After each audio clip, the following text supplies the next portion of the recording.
ہندوستان میں مسلمانوں نے ہندوؤں کو دیکھا کہ وہ مہندی کی رسم کرتے ہیں، اس پر پھر اتنی زیادہ توجہ لوگوں کی بڑھ گئی کہ وہ باقاعدہ شادی کا حصہ بن گئی، باقاعدہ اس پہ بہت بڑا سرمایہ خرچ ہونے لگ گیا۔ پھر اس کے ساتھ ساتھ فی نفس ہی عورت کا ہاتھوں پہ مہندی لگانا تو ناجائز نہیں، لیکن اس میں پھر ایک باقاعدہ تقریب رکھ لینا، پھر مرد عورتوں کا اکٹھے ہونا، پھر ڈھول ڈھمکا ہونا، پھر شور شرابہ ہونا، اس کی شریعت قطعاً اجازت نہیں دیتی۔ پھر یہ ہوتا تھا کہ شادی سے قبل جب رشتہ طے ہوتا تھا تو طریقہ یہ تھا کہ لڑکی اور لڑکے کا نکاح کر دیا جاتا تھا اور مناسب وقت پر رخصتی ہو جاتی تھی۔ نبی پاک صلی اللہ تعالیٰ علیہ وسلم نے حضرت سیدہ عائشہ صدیقہ رضی اللہ تعالیٰ عنہ کے ساتھ نکاح کیا اور 3 سال کے بعد رخصتی ہوئی۔ چلیں بعد میں لوگوں نے اگر نکاح نہ کیا تو پھر کہا کہ نسبت طے کر دی ہے۔ یہ بڑا سونا، اچھا، صاف ستھرا فکرہ تھا۔ اب باقاعدہ اس نام کو منگنی کا نام دے دیا گیا، اور ہم دوسروں کی چال چلتے چلتے اپنی وفاداری بھولتے جا رہے ہیں۔ دیکھا دیکھی نا لوگوں کی، دیکھا دیکھی۔ میرج ہال کا تصور صرف اتنا تھا کہ اب آبادیوں میں جگہ موجود نہیں ہے تو باقاعدہ ایسے ہال بنا لیے جائیں جن میں نکاح آسانی سے ہو جائے، لیکن اب تو مہنگے سے مہنگا ہال، اس میں پھر سہولیات، پھر اس میں آسانیاں، پھر کھانے کی بھرمار اور مختلف ڈشیں، یہ سوائے اپنے اوپر بوجھ ڈالنے کے، امیر بوجھ ڈالتے ہیں، غریبوں کو پریشان کرتے ہیں، ان کے بچے دیکھا دیکھی اس چکر میں پڑ جاتے ہیں، حالات سنگینی کا رخ اختیار کر جاتے ہیں۔ منگنی باقاعدہ میرج ہال میں ہونے لگ گئی۔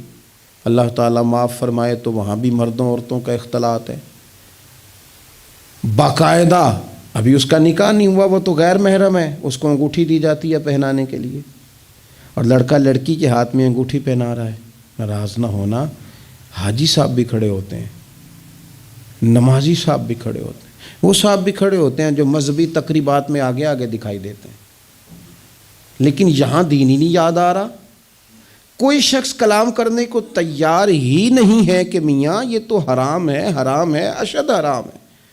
جب تک ان کا نکاح نہیں ہو جاتا یہ ایک دوسرے کے لیے محرم نہیں ہے، لیکن کوئی روکنے والا نہیں۔ تقریبات بڑھتی گئیں، بوجھ بڑھتا گیا، بہت بڑا سرمایہ۔ ویسے بھی مسلمان نے کوئی، اس کی تو زندگی بڑی بامقصد ہے، اس نے کوئی یہاں الجھ کے تو نہیں نہ رہ جانا۔ پھر اور باتیں بڑی، سالگرہ ایک پورا وتیرہ اختیار کر گئی ہے، گھروں کے اندر سرائیت کر گئی ہے سالگرہ، ایک پوری تقریب بن گئی ہے، ایک پورا خرچہ لے گئی ہے وہ۔ کیا مسلمان اتنے اپنے آپ کو فضول سمجھنے لگے ہیں معاذ اللہ کہ وہ فارغ ہیں جس کام میں جو مرضی ایک ماحول بناؤ، اور پھر چلتے طرح طرح کی تقریبات اور طرح طرح کے، یہ فلانا جشن بہاراں آ گیا ہے تو یہ اپریل فول آ گیا ہے تو یہ بیماری نیو ایئر نائٹ کی آ گئی۔ میں نے رات بھی کہا تھا، جس قوم کی بچیاں کشمیر میں روز روتی ہوں وہ جشن منائے گی سڑکوں پہ نکل، جن لوگوں کے بھائی برما میں کاٹ دیے جاتے ہوں وہ جشن منائیں گے۔ او خدا کے بندو، لوگوں نے تو تنقید کر کے چپ کر گئے، تنقید کر کے۔ دیکھو جی عرب شریف والوں نے وہاں سینمے کھلوا دیے، تم تو تنقید کر کے چپ کر گئے نا۔ یہ وہ مقام کرب ہے، یہ وہ مقام خوف ہے۔ جب عرب کی دھرتی پہ عورتیں ناچیں گی تو مجھے بتاؤ نا امام حسین کے دل پہ کیا گزرے گی، امام حسن کو کیا اس سے اذیت پہنچے گی۔ آپ کو پتہ ہے سیدہ پاک کو کتنی تکلیف ہوگی، مولا کائنات کو کتنی ہوگی، عثمان غنی کو، فاروق اعظم کو، صدیق اکبر کو۔ تمہیں پتہ ہے یہ عرب کا ملک کسی ایک شخص کی حکومت کی جگہ نہیں ہے، یہ کسی خاندان کا نہیں ہے، کسی قبیلے کا نہیں ہے، کسی سیاستدان کا نہیں ہے۔ یہ عرب شریف تو میرے نبی پاک کا وطن ہے۔ اس وطن میں جب گانے باجے ہوں گے، ڈھول ڈھمکے ہوں گے، تماشے ہوں گے، حضور کے قلب نور کو کتنی تکلیف ہوگی۔ اور ہم ہیں کہ مذاق بنا ہوا ہے۔ کہاں ہیں وہ لوگ جو روز کہتے تھے موویاں بنا بنا کے غریب لوگوں کو پکڑ کے کہتے تھے یہ فلانی غلط حرکت کر رہا ہے، یہ فلانی. تمہارا فتویٰ غریب کے حق میں اور ہے اور امیر کے حق میں اور ہے. اب بھی تو کوئی 2 ویڈیو بنا دو نا کہ یہاں یہ ظلم ہو رہا ہے. اور جب سال گزریں تو قومیں اپنا حساب کرتی ہیں. اور میرا اور آپ کا سال وہ گزر رہا ہے جہاں قرضہ زیادہ لے لیا گیا ہے، جہاں قومیں گروی رکھی جا رہی ہیں، جہاں ہمارا ہر پیدا ہونے والا بچہ مقروض پیدا ہوتا ہے. لیکن مزاج بن گیا نا، بس مناؤ جو ملتا ہے اسے مناؤ. یہ کس نے شوق پیدا کیا ہمارے بچوں کے اندر؟ روز شادیوں پہ جانے کا، تیار ہو کے جانے کا کس نے شوق پیدا کیا؟ بڑوں نے. نہ مانے بزرگ، بڑوں نے شوق پیدا کیا. ہم نے ابلاغ اس طرح کا کیا، او کدی کدی موقع آنا ہوں ہے ہن اوتھے بھی نہ جائیے، ورنہ ہمارے بچوں میں شوق کبھی نہ آتا. ہم نے ابلاغ کیا ہے، ہم نے توجہ دلائی ہے.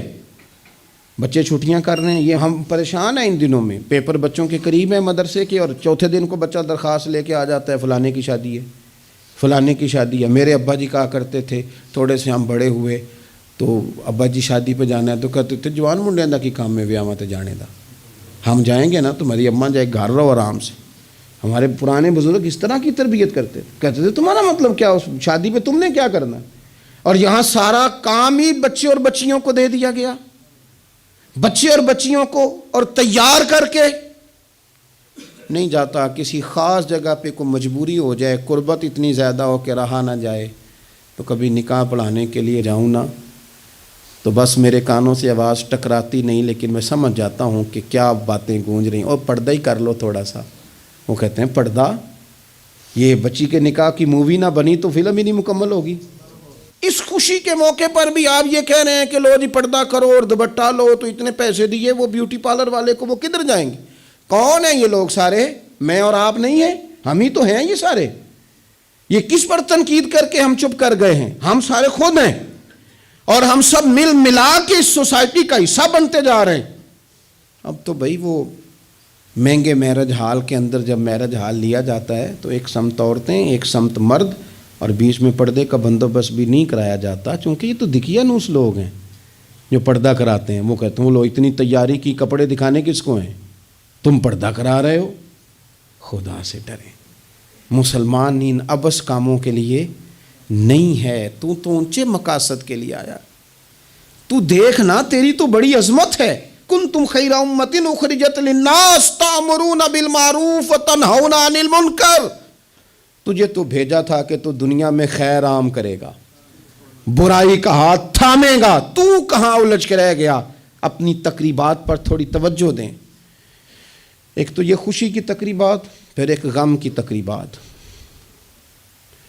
میں نے اپنے کانوں سے سنا ہے کل 10ویں کا اعلان اکٹھا کرا دیا گیا، اور یہ ٹھیک کیا جاتا ہے، ایک ہی دن میں دونوں اصال ثواب کی تقریبات ہو جائیں. اس کا اصل اصال ثواب ہے. اصال ثواب کیا ہے؟ اصال ثواب یہ ہے کہ آپ کو دعا کرنی ہے جانے والے کے لیے، کچھ قرآن مجید پڑھ کے، کچھ اذکار پڑھ کے، کچھ وظائف پڑھ کے اس کی روح کو اصال کرنا ہے. اتنا مقصود ہے.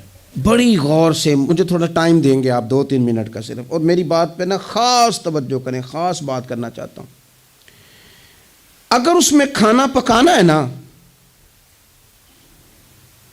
تو آپ نے کھانا اس لیے پکانا ہے کہ غریب کو، مسکین کو کھانا کھلائیں گے، اور جو ثواب اس کا ملے گا وہ بھی جانے والے کی روح کو ملے گا. لیکن اگر آپ اس میں دعوت پکا لیں، دعوت رشتہ داروں کی، یاروں کی، وہ تو بھائی دعوت ہے. ایک ہے کہ آپ نے کوئی ایسا کام کیا جس سے جانے والے کی روح کو،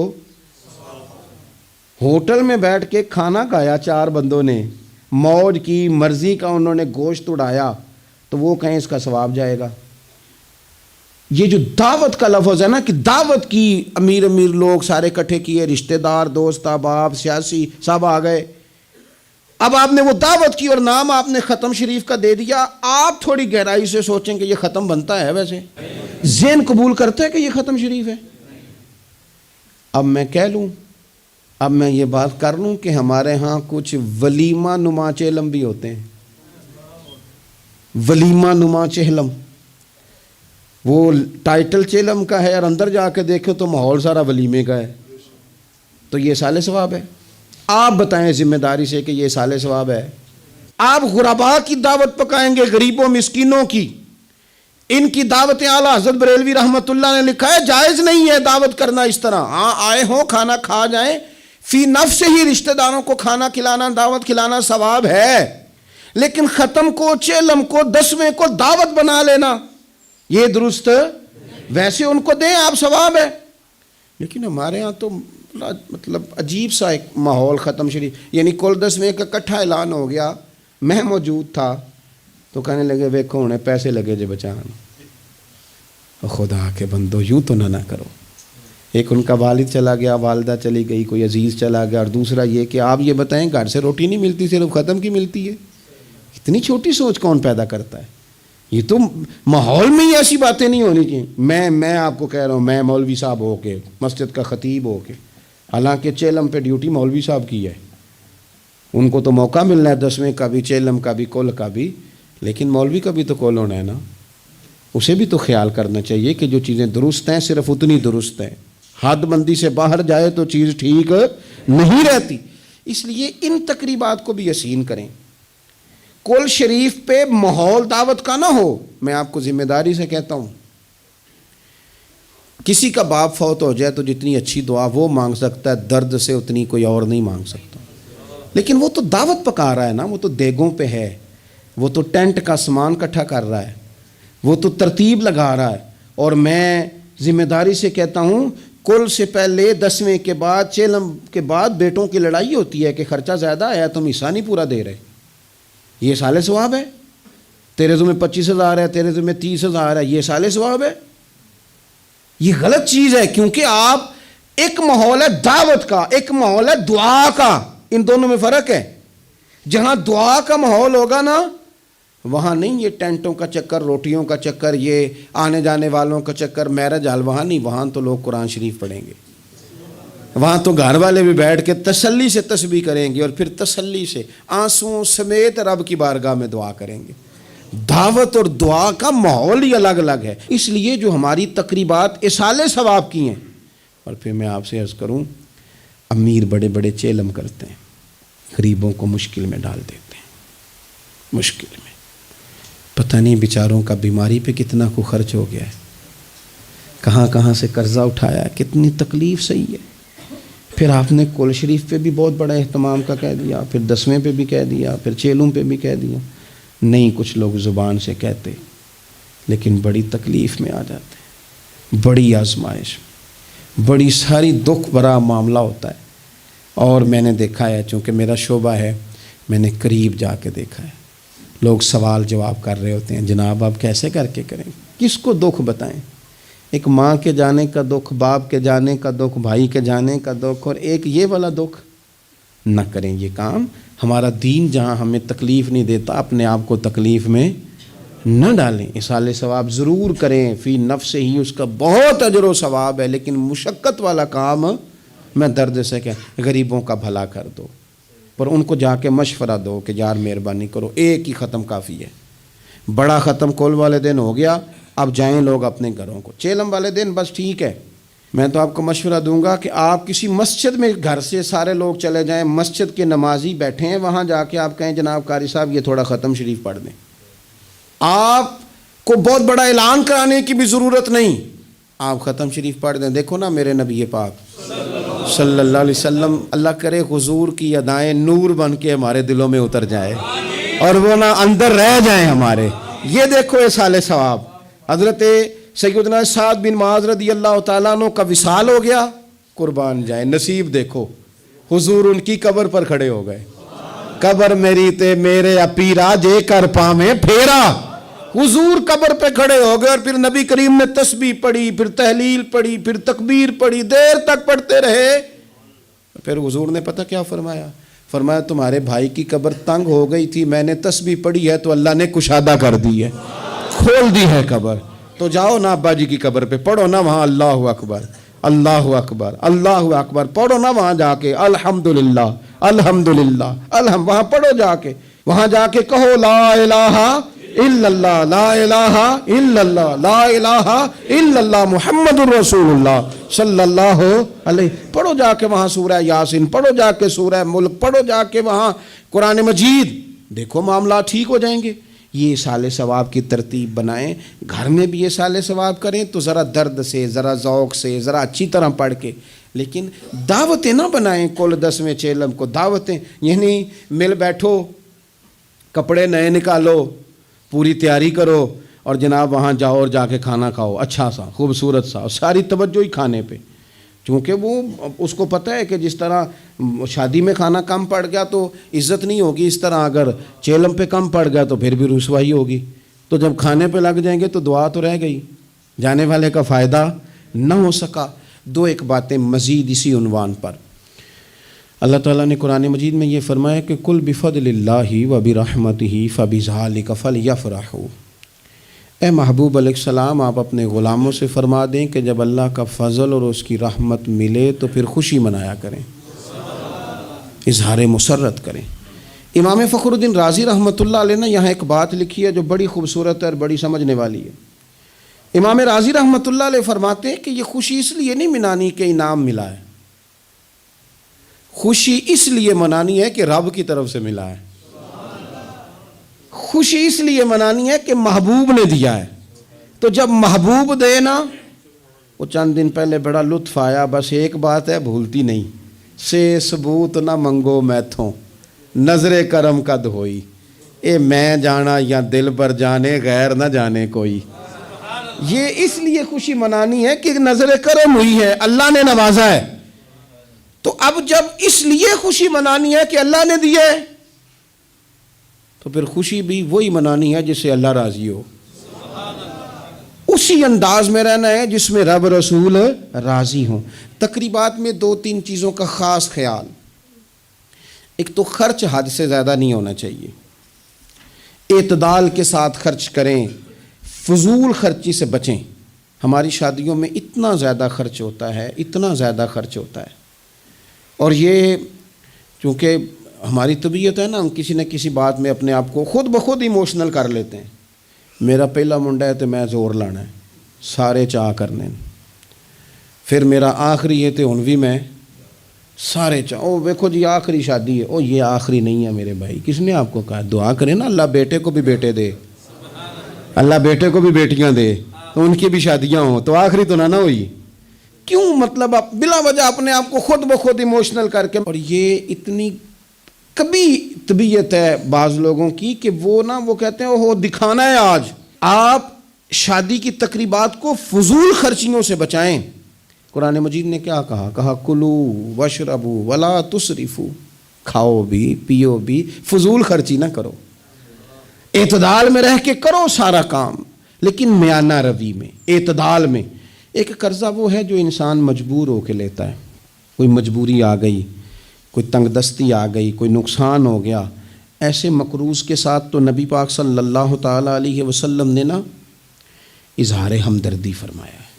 ایسے مقروض کو مہلت دینے کا کہا ہے جو مجبور ہو کے قرض لیتا ہے. حضور صلی اللہ علیہ وسلم نے فرمایا اگر تم نے کسی شخص سے قرض لینا ہے اور وہ تنگ دست ہے تو تم اسے مہلت دو. تم جتنے دنوں کی اسے مہلت دو گے نا، اور جتنے پیسے تم نے لینے ہوں گے اتنے ہی پیسے روز اللہ تمہیں صدقہ کرنے کا ثواب عطا فرمائے گا. اظہار ہمدردی کیا. اور کریم ہے نا محبوب، لاجپال ہے نا محبوب، عطائیں کرنے والے ہیں نا محبوب. کون دیتا ہے دینے کو منہ چاہیے، دینے والا ہے سچا ہمارا نبی. اور مانگیں گے مانگے جائیں گے، منہ مانگی پائیں گے. سرکار میں نہ لا ہے نہ حاجت اگر کی ہے. حضور فرماتے ہیں ابن ماجہ میں محبوب کریم علیہ السلام کا فرمان موجود ہے. محبوب فرماتے ہیں میں مومنوں کی جانوں سے بھی زیادہ قریب ہوں. اگر میرا کوئی مسلمان مومن میرا امتی فوت ہو جائے اور اس کے ذمہ قرض ہو تو مجھ سے آ کے لے لینا، میں اپنے امتی کا قرض ادا کر دوں گا. اور حضور سید عالم صلی اللہ تعالیٰ علیہ وسلم، میں پھر کہہ رہا ہوں اس میں کئی روایات آپ کے سامنے رکھ سکتا ہوں. حضرت ابو امامہ رضی اللہ تعالیٰ عنہ انصاری صحابی ہیں، فرماتے ہیں میں بڑا پریشان تھا اور مسجد میں بیٹھا تھا. قرض بہت بڑی اذیت ہے، مقروض قیدی ہے، صحت ہونے کے باوجود بیمار ہے، گھر ہونے کے باوجود بے گھر ہے، ساری آسانیاں ہونے کے باوجود تکلیف میں ہے چونکہ مقروض ہے، ہر وقت کی اذیت ہے، ہر وقت کی ٹینشن ہے۔ حضرت ابو امامہ رضی اللہ عنہ فرماتے ہیں میں مسجد میں بیٹھا تھا، قربان جائیں، نبی کریم علیہ السلام تشریف لائے اور محبوب کے میٹھے اور مد بھرے جملے، کک سواد نہیں مشری اندر اسی کھنڈاں وی چک ڈٹھیاں، انہاں ساریاں شیواں نالوں گلاں سجن دیاں مٹھیاں۔ محبوب نے فرمایا ابو امامہ کیا بات ہے یار، یہ وقت نہیں مسجد آنے کا، اور اس وقت کے اندر میں تمہیں مسجد میں دیکھ رہا ہوں، اس وقت کیوں بیٹھے ہو؟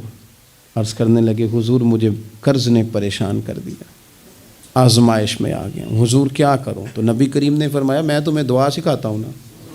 حضور نے دعا سکھائی، کہا پڑھو اللہم انی اعوذ بک من الہم والحزن واعوذ بک من العجز والکسل واعوذ بک من الجبن والبخل واعوذ بک من غلبۃ الدین وقہر الرجال۔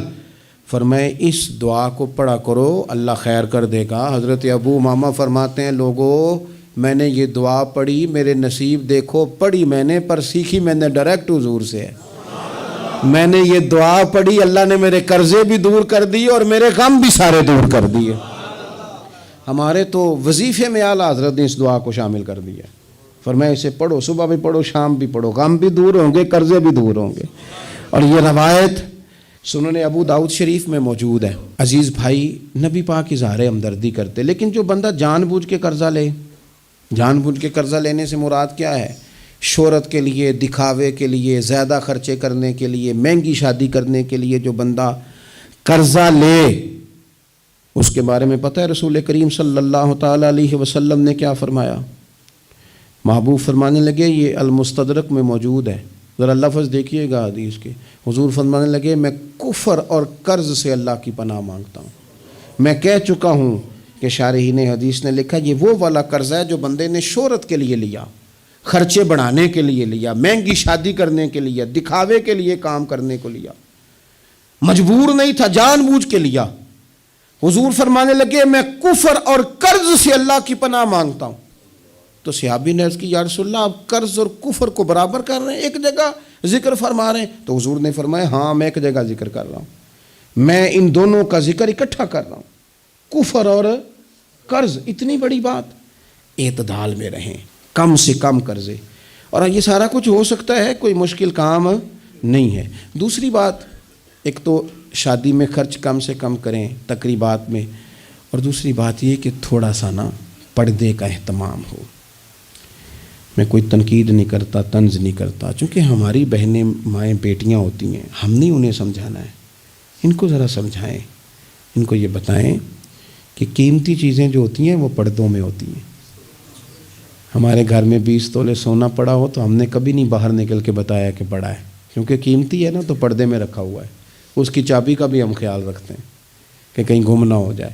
اسی طرح ہر کتاب کو غلاف نہیں چڑھتا، صرف قرآن پاک کو چڑھتا ہے۔ انہیں بتاؤ کہ ساری بیویاں پردہ نہیں کرتی، صرف سیدہ عائشہ صدیقہ کی کنیزیں کرتی ہیں، صرف سیدہ فاطمہ کی کنیزیں کرتی ہیں رضی اللہ تعالی عنہما۔ تھوڑا سا نا پردے کا اہتمام۔ شادی بیاہ پہ تو بالکل ہی معاملہ گڑبڑ ہے، اور پوری تیاری کر کے عورتیں معاذ اللہ آ جاتی ہیں، اور یہ تو روکنا ہے ان کے ورثاء نے، ان کے جو ولی ہیں۔ عورت نے جو بناؤ سنگار کرنا ہے وہ تو گھر میں اپنے خامد کو دکھانے کو کرنا ہے، تو وہ گھر میں کرے جب اس کو ضرورت ہو، لیکن اس طرح سے لے کر کے اس کو بیاہ میں جانا، شادی میں جانا، مہندی کی تقریب میں جانا، یہ نہ عقلاً ٹھیک ہے، نہ نقلاً ٹھیک ہے، نہ تہذیب کے طور پر ٹھیک ہے، نہ سوسائٹی میں مہذب لوگ اس طرح کا کوئی کام کرتے ہیں۔ سنو نبی پاک صلی اللہ تعالیٰ علیہ وسلم نے ارشاد فرمایا شرک کے بعد جو سب سے بڑا گناہ ہے وہ بدکاری ہے، بے حیائی ہے۔ اور نبی پاک علیہ السلام نے فرمایا کچھ عورتیں ایسی ہیں جو لباس پہن کے بھی ننگی ہیں۔ فرمایا یہ وہ عورتیں ہیں جنہیں اللہ تبارک و تعالیٰ جنت کی ہوا بھی عطا نہیں کرے گا، خوشبو تک نہیں ملے گی۔ ان کو یہ سمجھائیں۔ یہ آج کل بڑا عروج ہے شادیوں کا، خواتین مہربانی کریں، اپنے اوپر رحم کھائیں، نہ اللہ کی نافرمانی مول لیں۔ ماؤں بہنوں بیٹیوں پھر روتی ہو، دکھ سناتی ہو، کہتی ہو بڑی ساری آزمائش میں ہیں، تو اگر تکلیف میں ہو تو پھر تو رحمت والے کام کرو نا۔ بندہ تکلیف میں بھی ہو، دکھوں میں بھی، اور کام عذاب والے کرے تو اسے کس طرح کر کے آسانی میسر آئے گی؟ اس لیے شریعت اسلامیہ کے دائرے کے اندر وقت گزاریں۔ تیسری گزارش تقریبات کے حوالے سے، تیسری اور آخری یہ ہے کہ ہم نہ شادی ہو، بیاہ ہو، کوئی بھی معاملہ ہو، ہمارا یہ مزاج بن گیا ہے کہ ہم نہ تعلقات نبھاتے ہیں۔ دفتر کے لوگوں کو بلائیں گے، ہمارے جو بزنس کے متعلقہ لوگ ہیں ان کو دعوتیں دیں گے، جن لوگوں سے ہمیں کوئی سیاسی سماجی کام پڑ سکتا ہے انہیں بلائیں گے۔ دعوت بھی کبھی کھلائیں گے تو کوشش کریں گے اس بندے کو کھلائیں جو بندہ نا جس کی ذرا فوٹو صحیح آتی ہے، لائکس اچھے ملتے ہیں۔ اسی طرح کا معاملہ شادی میں ہم نے کر لیا ہے، صرف اپنے فائدہ دیکھ کے، نفع دیکھ کے، بلکہ اخباروں میں بعض میں خبر آتی ہے فلاں کے بیٹے کا ولیمہ سیاسی اجتماع بن گیا، غرباء کو موقع نہیں ملتا۔ ہمارے استاد صاحب بات سنایا کرتے تھے، وہ فرماتے تھے کہ ایک آدمی کو کسی نے بلا لیا شادی پہ، تو کسی گیراج میں کسی ورک شاپ پہ کام کرتا تھا، تو وہ نہ وہیں سے کپڑے نہ بدل سکا، انہی کپڑوں میں وہ اسی طرح آلودہ تھے کام کے ساتھ۔ اس نے کہا کہ اگر میں گھر گیا تیار ہونے تو وہ لیٹ نہ ہو جاؤں، تو اسی طرح چلا گیا۔ اس کو چوکیدار نے اندر ہی نہیں جانے دیا، کہا تو کدھر آ گیا؟ اس نے بڑی کہا بھی مجھے بلایا ہے، میرا تعلق ہے۔ اس نے کہا نہیں تجھے کیسے بلا لیا؟ کیونکہ اسے پتہ تھا نا ان لوگوں کا تو اسٹیٹس ہی اور ہے، غریب آدمی ان کی دعوت میں۔ اس نے کہا جا تجھے نہیں بلایا، اندر ہی نہیں گھسنے دیا۔ اب وہ جلدی سے گاڑی بھگا کے گھر گیا، وہ کاٹن شاٹن مایا شایا تگڑے کپڑے، ویسٹ کوٹ، اچھے طرح سوٹ بوٹ پہن کے جب وہ واپس لوٹا نا تو اس نے جناب خود سے اسی چوکیدار نے خود دروازہ کھولا، اندر بھیجا۔ اب وہ جب کھانا شروع ہوا نا تو اس نے ایک ڈونگا لیا سالن کا اور اپنا کرتا پکڑ کے اس میں ڈبو دیا، پھر دوسرا کرتا ڈبو دیا۔ لوگوں نے کہا تم باولے تو نہیں ہو گئے، یہ کیا کر رہے ہو؟ اپنے کپڑے آلودہ کر رہے ہو سالن سے۔ کہنے لگا میری تو دعوت نہیں، دعوت تو کپڑوں کی ہے، اگر میری ہوتی تو مجھے تو پہلے بھی داخل ہونے دیتے، یہ تو ان کپڑوں کی دعوت ہے میاں، تو یہ چونکہ ان کی دعوت ہے تو انہیں کہہ رہا ہوں کھاؤ کھانا، میری تو ہے ہی نہیں دعوت، تو ان کو کھانا چاہیے۔ اس لیے کہ یہاں تو گاڑیوں کی دعوت ہے، یہاں تو کوٹھیوں کی دعوت ہے، یہاں تو دعوت اس بات کی ہے کہ بڑی پجاروں میں کون آیا ہے؟ رسول کریم صلی اللہ تعالی علیہ وسلم نے فرمایا ولیمے کے کھانوں میں بدترین کھانا، یہ صحیح بخاری ہے، فرمایا